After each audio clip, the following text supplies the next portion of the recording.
नमस्कार मेरे प्यारे बच्चों, स्वागत करती हूँ एक बार फिर से अपने channel learn Hindi with Gurmeet ma'am.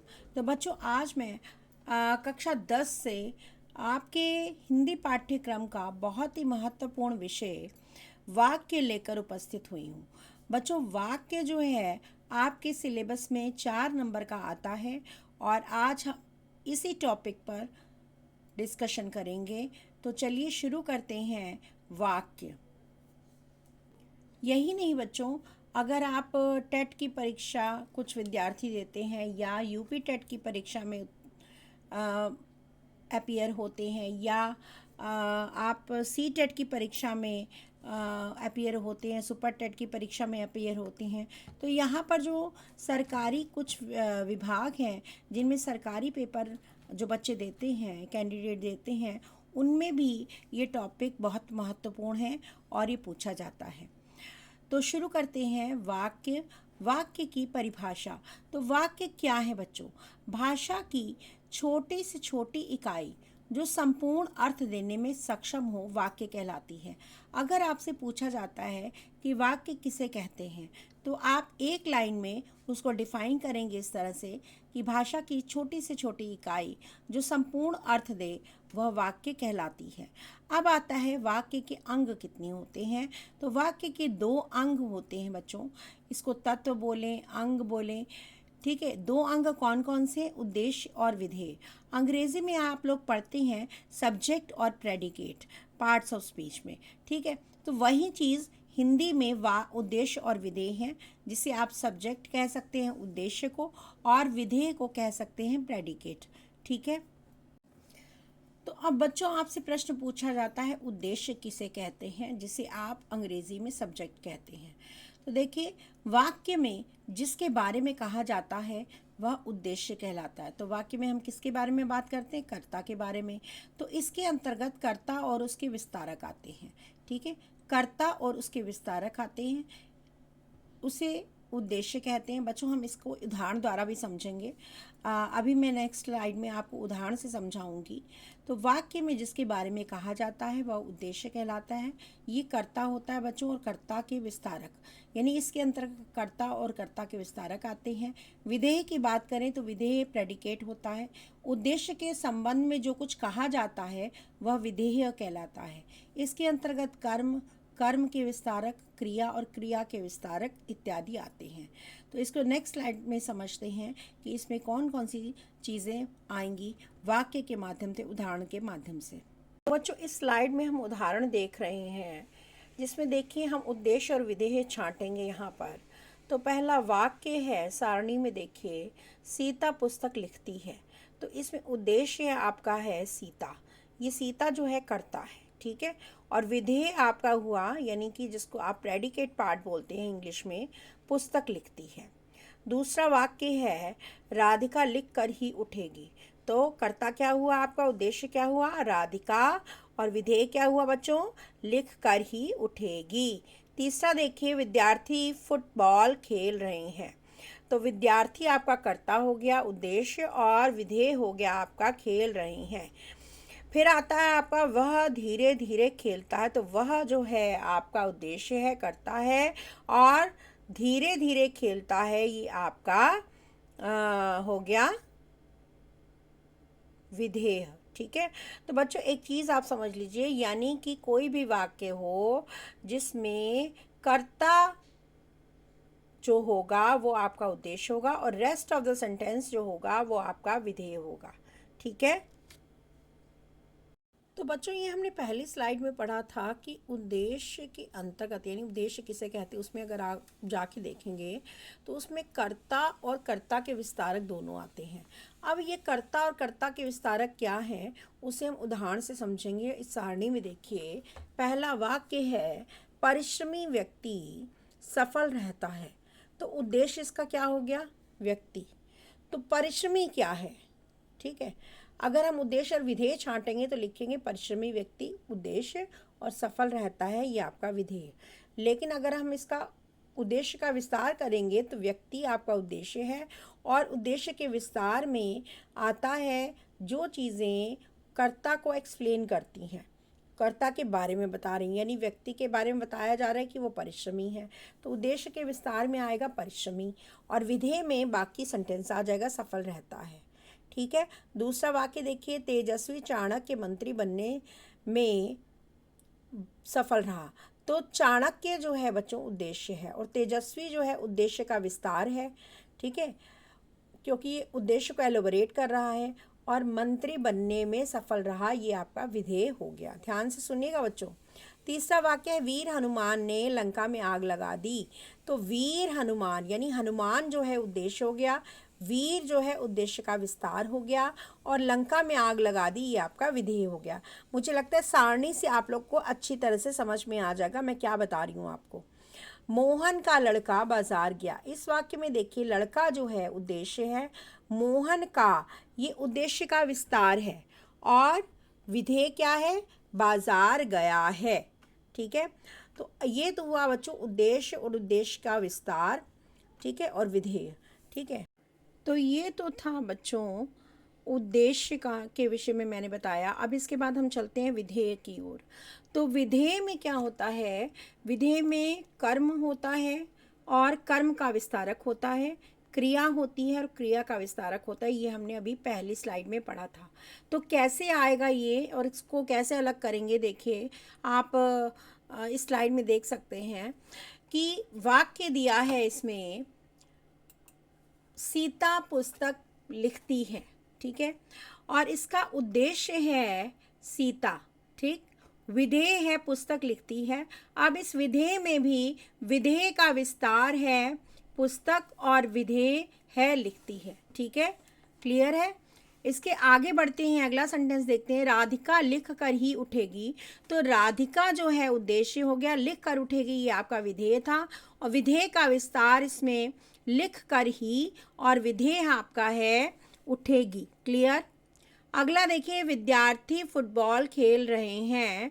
तो विद्यार्थी उद्देश्य हो गया, फुटबॉल आपका विधेय का विस्तार हो गया, विधेय आपका खेल रहे हैं। ठीक है, अगले वाक्य पर आते हैं, वह धीरे धीरे खेलता है। तो वह उद्देश्य हो गया, कर्ता जिसे आप कहते हैं, धीरे धीरे विधेय का विस्तार हो गया, और खेलता है यह आपका विधेय हो गया। क्लियर।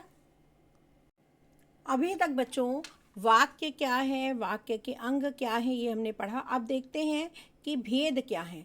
तो यहाँ पर हम रचना के आधार पर वाक्य के भेद पढ़ेंगे। तो रचना के आधार पर वाक्य के 3 भेद होते हैं, सरल वाक्य, संयुक्त वाक्य और मिश्र वाक्य। सरल वाक्य वह वाक्य होता है बच्चों जिसमें एक उद्देश्य और एक विधेय होता है, उसे सरल वाक्य कहते हैं। ठीक है, जैसे एग्जाम्पल देख लीजिए आपके सामने है, बालक विद्यालय जाता है। तो इसमें आपको अभी मैंने बताया जैसे कि उद्देश्य क्या है, बालक। ठीक है, और विधेय क्या हो जाएगा, विद्यालय जाता है, ये विधेय हो गया। ठीक है, तो ये इसमें आपने देखा कि एक कर्ता है, कर्म है और क्रिया है, सीधा साधा वाक्य है, सरल वाक्य है, एक उद्देश्य है, एक विधेय है। तो ये आपका सरल वाक्य हो गया। अभी हम अगले वीडियो में बहुत सारे एग्जाम्पल हल करेंगे, तो उसको भी आप ज़रूर देखिएगा। आगे बढ़ते हैं, संयुक्त वाक्य। संयुक्त वाक्य किसे कहते हैं बच्चों, जिस वाक्य में 2 या 2 से अधिक वाक्यों। अभी सरल वाक्य में क्या था, एक वाक्य था। ठीक है, एक वाक्य था जिसमें एक कर्ता थी, क्रिया था, कर्म था। लेकिन संयुक्त वाक्य में क्या है, 2 या 2 से अधिक वाक्य, 2 या 2 से अधिक सरल वाक्य जुड़े होते हैं। किससे जुड़े होते हैं, योजकों की सहायता से, कंजंक्शंस जिनको आप अंग्रेजी में बोलते हैं। ठीक है, योजकों की सहायता से जुड़े होते हैं, किंतु एक दूसरे पर आश्रित नहीं होते। मतलब ये एक दूसरे पर डिपेंड नहीं होते हैं, ये डिपेंडेंट वाक्य होते हैं, 2 अलग अलग। ठीक है, दोनों का महत्व होता है अपना अपना, और वह संयुक्त वाक्य कहलाते हैं। जैसे एक एग्जाम्पल देख लीजिए, आपको जल्दी समझ में आ जाएगा। जैसे देखिए लिखा है, मैंने उसे पढ़ाया और नौकरी दिलवाई। इसमें 2 सेंटेंस हैं, मैंने उसे पढ़ाया एक वाक्य हो गया, और नौकरी दिलवाई दूसरा हो गया।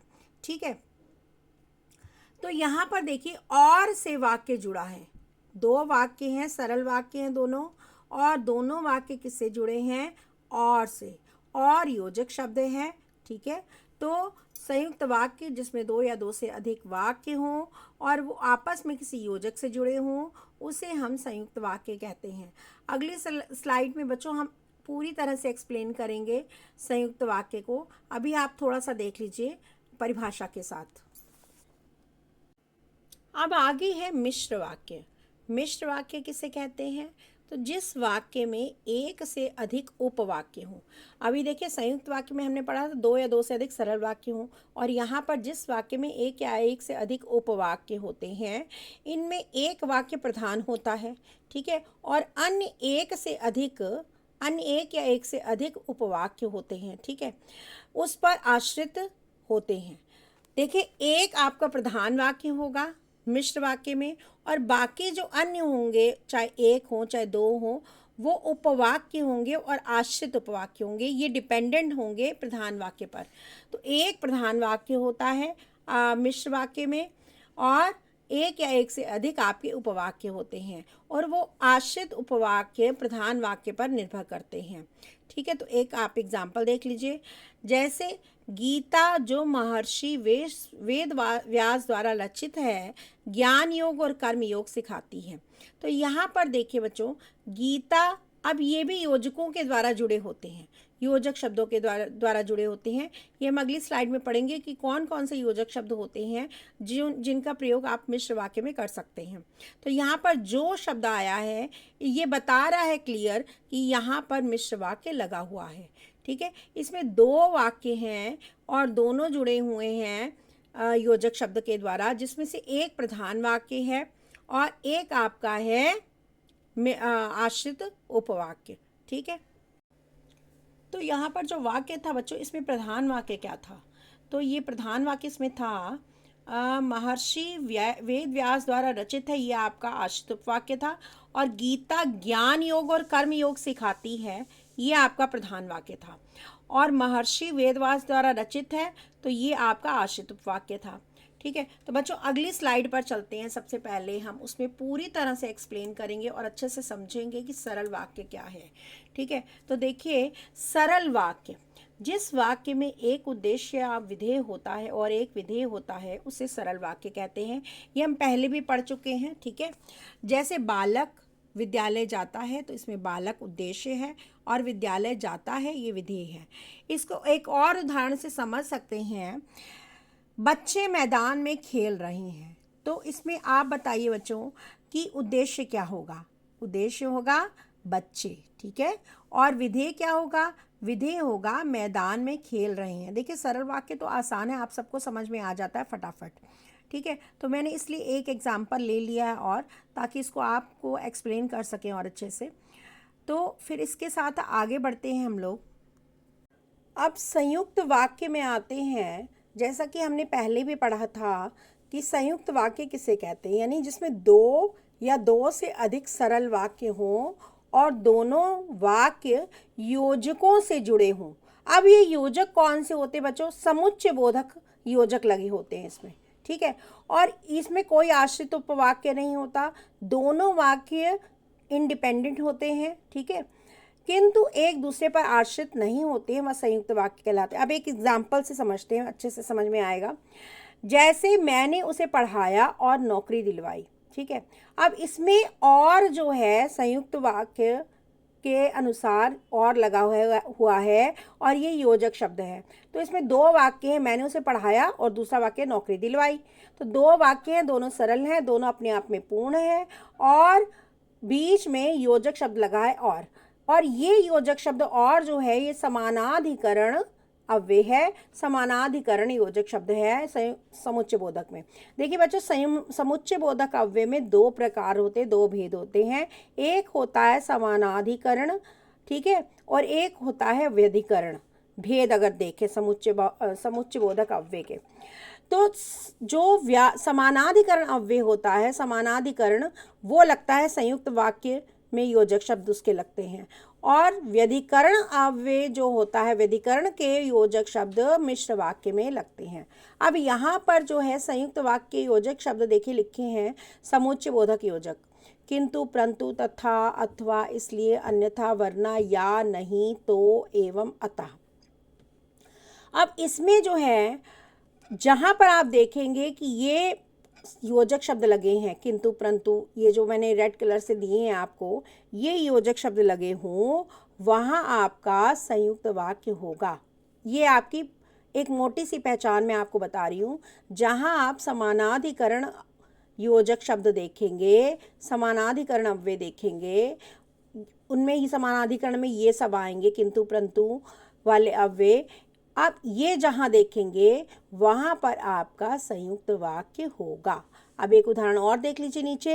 अन्य उदाहरण में देखिए नीचे, मुझे गाड़ी पकड़नी थी इसलिए सुबह जल्दी उठना पड़ा। अब मुझे गाड़ी पकड़नी थी एक वाक्य, सुबह जल्दी उठना पड़ा ये दूसरा वाक्य। अब ये दोनों वाक्य सरल हैं और दोनों किससे जुड़े हैं, इसलिए से। और इसलिए जो है ये योजक शब्द किसका है, संयुक्त वाक्य का, क्योंकि ये समानाधिकरण योजक शब्द लगा हुआ है, समानाधिकरण अव्यय लगा हुआ है। ठीक है, क्लियर है, समझ में आ गया होगा। अब यहाँ पर बच्चों संयुक्त वाक्य के बाद मैं मिश्र वाक्य पर नहीं आ रही हूँ। क्यों? इससे पहले हम मिश्र वाक्य पढ़ें उससे पहले हम पढ़ते हैं उपवाक्य, क्योंकि उपवाक्य शब्द संयुक्त वाक्य में भी आया है। तो आप ये समझ लें कि उपवाक्य किसे कहते हैं, क्योंकि कभी कभी बोर्ड में उपवाक्य की परिभाषा भी पूछ ली जाती है 1 नंबर में। तो आप सबसे पहले इसकी डेफिनेशन देख लीजिए। एक ऐसा पद समूह जिसका अपना अर्थ हो, जो एक वाक्य का भाग हो और जिसमें उद्देश्य और विधेय हो, उपवाक्य कहलाता है। फिर से देख लीजिए, एक ऐसा पद समूह, ठीक है, जो एक वाक्य का भाग हो जिसमें उद्देश्य और विधेय हो, वह उपवाक्य कहलाता है। ठीक, ये तो हो गई डेफिनेशन बच्चों। इसके बाद उपवाक्य के 2 भेद होते हैं, प्रधान उपवाक्य और आश्रित उपवाक्य। अब प्रधान उपवाक्य किसे कहते हैं, क्योंकि प्रधान उपवाक्य और आश्रित उपवाक्य आपको किस में पढ़ना है, मिश्र वाक्य में। तो देख लीजिए प्रधान उपवाक्य किसे कहते हैं। इसको स्वतंत्र उपवाक्य भी कहते हैं, क्योंकि ये स्वतंत्र इसलिए कहते हैं कि ये इंडिपेंडेंट होता है, अपने आप पर किसी पर निर्भर नहीं होता है। स्वतंत्र अथवा प्रधान वाक्य, इसकी 3 विशेषताएं देखिए। अपने आप में पूर्ण होता है, दूसरा जिसकी क्रिया मुख्य होती है, और तीसरा है किसी अन्य उपवाक्य की सहायता के बिना अर्थ स्पष्ट कर देता है। यानी प्रधान वाक्य अपने आप में पूर्ण होता है क्योंकि उसमें मुख्य क्रिया होती है और उसको अपना अर्थ स्पष्ट करने के लिए किसी भी उपवाक्य की सहायता नहीं लेनी पड़ती। ये है आपका प्रधान उपवाक्य। एक उदाहरण देख लेते हैं। जो लड़का बाजार गया है वह मेरा भाई है। अब आपको कैसे पता चलेगा कि प्रधान कौन सा है इसमें और आश्रित कौन सा है? तो बच्चों, जहां से योजक शब्द लगा है उसके बाद वाला वाक्य आपका आश्रित उपवाक्य होगा और उससे पहले वाला वाक्य जो होगा वो प्रधान उपवाक्य होगा। तो इस सेंटेंस में यदि नजर डालें तो देखिए कि वह जो लड़का बाजार गया है, तो जो है योजक शब्द है और जो के बाद वाला वाक्य यानी कि जो लड़का बाजार गया है ये आपका हो गया आश्रित उपवाक्य। और प्रधान कौन सा हुआ फिर? वह मेरा भाई है। तो प्रधान वाक्य कौन सा है? वह मेरा भाई है। ठीक है। आश्रित उपवाक्य पर देखिए तो इसमें बच्चों आश्रित उपवाक्य वह वाक्य होता है जो अर्थ स्पष्ट करने के लिए प्रधान वाक्य या स्वतंत्र वाक्य पर निर्भर होता है। आश्रित उपवाक्यों का आरंभ प्रायः कि, जो, जिसे, जिसने, यदि, तो, क्योंकि आदि से होता है। अब आश्रित उपवाक्य कैसे पता चलेगा आपको? जिसमें ये योजक शब्द दिए गए होंगे कि जो, जिसे, जिसने, जिसको, क्योंकि, इसलिए, क्योंकि। ठीक है। तो ये शब्द जो हुए ये योजक शब्द होने पर आप समझ जाएंगे कि ये आश्रित उपवाक्य है, यानी कि इसके बाद वाला वाक्य जो है आश्रित उपवाक्य है। उदाहरण देखिए, मैंने वही सेम उदाहरण ले लिया है। जो लड़का बाजार गया वह मेरा भाई है, तो वह मेरा भाई प्रधान वाक्य था। जो लड़का बाजार गया है क्योंकि जो है योजक शब्द है और इसके बाद वाला वाक्य हो गया आश्रित उपवाक्य। तो जो लड़का बाजार गया है वो होगा आपका आश्रित उपवाक्य। समझ में आ गया होगा आप लोगों को। तो इसमें बच्चों देखिए अलग स्लाइड में भी मैंने आपको समझाने का प्रयास किया है कि प्रधान वाक्य जो होता है उसमें एक मुख्य क्रिया होती है, वो अपने आप में पूर्ण वाक्य होता है और अपने अर्थ को स्पष्ट करने के लिए किसी सहायता की उसे आवश्यकता नहीं होती, किसी उपवाक्य की आवश्यकता नहीं होती है। उदाहरण देख लें तो ये उदाहरण तो हमने पहले देखा हुआ था, अन्य उदाहरण में देखें कि वह परिश्रम करता तो अवश्य सफल होता। इसमें प्रधान वाक्य क्या है? तो बच्चों यहाँ पर जो है इसका मतलब ये है कि यदि वह परिश्रम करता तो अवश्य सफल होता। आप ये नहीं करेंगे कि तो लगा है तो आप संयुक्त वाक्य बना देंगे, क्योंकि तो जो है संयुक्त वाक्य में भी लगता है। ठीक है, यहाँ पर क्या है, कंडीशन दी गई है। ठीक है, यदि वह परिश्रम करता तो अवश्य सफल होता। तो यहाँ पर जो है सफल होता मुख्य क्रिया है और प्रधान वाक्य भी सफल होता है। अगर हम नेक्स्ट स्लाइड में देखिए आश्रित उपवाक्य की तरफ, तो इस उदाहरण में देखें आश्रित उपवाक्य की ओर, तो यहाँ पर वह परिश्रम करता, यानी यदि वह परिश्रम करता, इसके पहले क्या है, कोई कंडीशन है, अगर ऐसा करता तो ऐसा हो जाता। तो यदि जो है, यदि वह परिश्रम करता, ये आपका वह परिश्रम करता, ये आपका आश्रित उपवाक्य है। आश्रित उपवाक्य क्या कहेंगे इसको? आश्रित उपवाक्य। ठीक है, और सफल होता ये आपका प्रधान उपवाक्य है, प्रधान वाक्य है। ठीक है, तो ये आपका हो गया आश्रित और प्रधान उपवाक्य जो अभी हमने डिस्कस किया। अब बढ़ते हैं मिश्र वाक्य की ओर। अब मिश्र वाक्य में हमने पढ़ा है कि इसमें जो है एक या एक से अधिक उपवाक्य होते हैं। ठीक है, और एक प्रधान वाक्य होता है। जिस वाक्य में एक से अधिक उपवाक्य होते हैं, इसमें एक वाक्य प्रधान वाक्य होता है और अन्य जो एक या एक से अधिक उपवाक्य हैं वो आश्रित होते हैं। किस पर आश्रित होते हैं? प्रधान वाक्य पर। इसे मिश्र वाक्य कहते हैं, हम पहले भी पढ़ चुके हैं। तो उदाहरण देखिए, उदाहरण भी हमने ये डिस्कस किया था। गीता जो महर्षि वेद व्यास द्वारा रचित है, ज्ञान योग और कर्मयोग सिखाती है। अब हमें कैसे पता चलेगा कि ये मिश्र वाक्य है? तो बच्चों मैं आपको एक मोटी सी पहचान बता दूं कि मिश्र वाक्य के योजक शब्द मैंने नीचे दिए हैं। इसलिए, क्योंकि, इसलिए और क्योंकि एक साथ आएंगे, क्योंकि इसलिए जो शब्द है वो संयुक्त वाक्य में भी आता है, लेकिन क्योंकि नहीं आता। यहाँ पर क्या होगा? क्योंकि भी आएगा अलग से और इसलिए के साथ भी आएगा। क्योंकि कि जो वह है, जिसे, उसे, ऐसा, जो, वहीं, जिसे, यदि, तो, जैसे योजक शब्द होते हैं। ये सारे योजक शब्द बच्चों मिश्र वाक्य की हैं। अगर ये योजक शब्द आएंगे वहाँ पर मिश्र वाक्य होगा। पहचान लेंगे ना अब आप लोग? ठीक है, तो इसे हम बोलते हैं व्यधिकरण योजक शब्द। समुच्चय बोधक अव्यय के दो भाग होते, दो भेद, समानाधिकरण अव्यय और व्यधिकरण अव्यय। समानाधिकरण अव्यय संयुक्त वाक्य में लगते हैं और व्यधिकरण जो है मिश्र वाक्य में लगते हैं। मैंने आपको नीचे डिफाइन किया है। अब एक उदाहरण भी देख लेते हैं इसका। ठीक है, मुझे सुबह जल्दी उठना पड़ा क्योंकि गाड़ी पकड़नी थी। अब मुझे सुबह जल्दी उठना पड़ा। ठीक है, अब आपको कैसे पता चलेगा कि ये प्रधान वाक्य है और ये आश्रित उपवाक्य है? तो बच्चों जहां से योजक शब्द लगा होगा, अब यहाँ पर क्योंकि योजक शब्द लगा है तो इससे इसके बाद वाला जो वाक्य होगा, गाड़ी पकड़नी थी। ठीक है, ये आपका आश्रित उपवाक्य है। ठीक है, और प्रधान वाक्य क्या हो गया? मुझे सुबह जल्दी उठना पड़ा, ये प्रधान वाक्य हो गया। और आश्रित उपवाक्य क्या हो गया?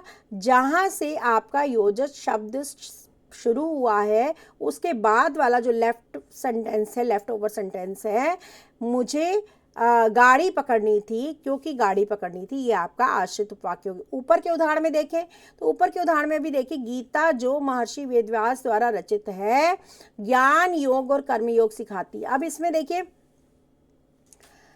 जो गीता है, गीता ज्ञान योग और कर्म योग सिखाती है, ये अपने आप में प्रधान वाक्य है। और जो महर्षि वेद व्यास द्वारा रचित है, ये आपका आश्रित उपवाक्य है, क्योंकि यहाँ से आपका जो शुरू हो रहा है, जो योजक शब्द है, जहाँ से योजक शब्द शुरू होगा उसके बाद वाला वाक्य जो होगा वो आपका आश्रित उपवाक्य होगा। ये भी पहचान है, इसको भी आप अच्छे से ध्यान में रख करके वाक्य को समझ सकते हैं।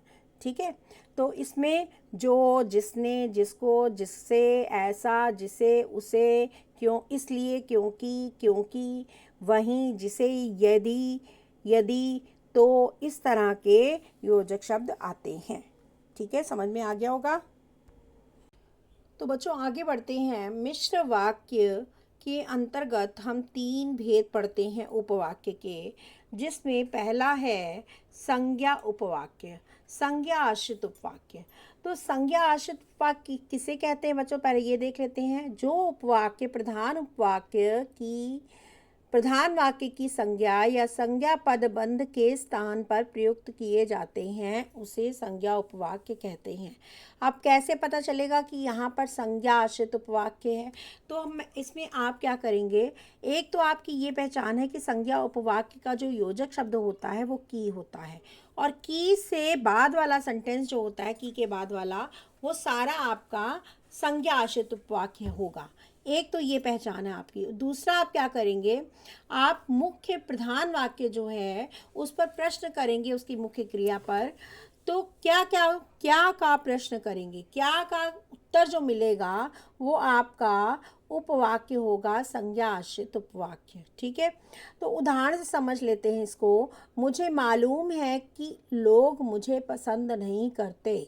तो मुझे मालूम है, ये आपका प्रधान वाक्य है। अब यहाँ पर आपने क्या का प्रश्न किया, क्या मालूम है, तो उत्तर मिला कि लोग मुझे पसंद नहीं करते। ये आपका संज्ञा आश्रित उपवाक्य हो गया, क्योंकि क्या के उत्तर में ये आपको मिला है। दूसरा आप ये देखिए कि इसमें यहाँ पर योजक शब्द जो है कि लगा हुआ है, ये समुच्चय बोधक अव्यय है।